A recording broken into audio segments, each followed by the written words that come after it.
Agriculture Minister Ampreen Lingdot today confirmed that the Meghalaya Farmers Empowerment Commission was established in 2019 through the Meghalaya Farmers Empowerment Commission Act.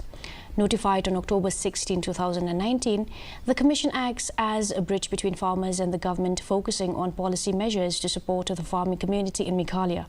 She said this while replying to the question raised by VPP MLA from Maurinkning, Heavingstone, Kharpran.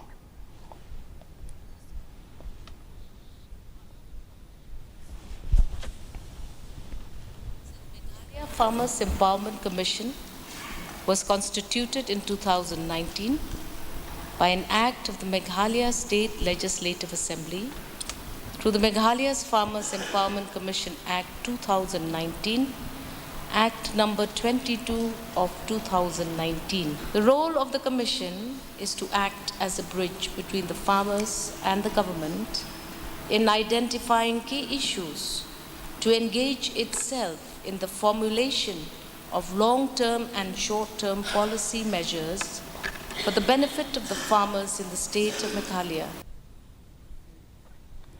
The Meghalaya government has announced it will not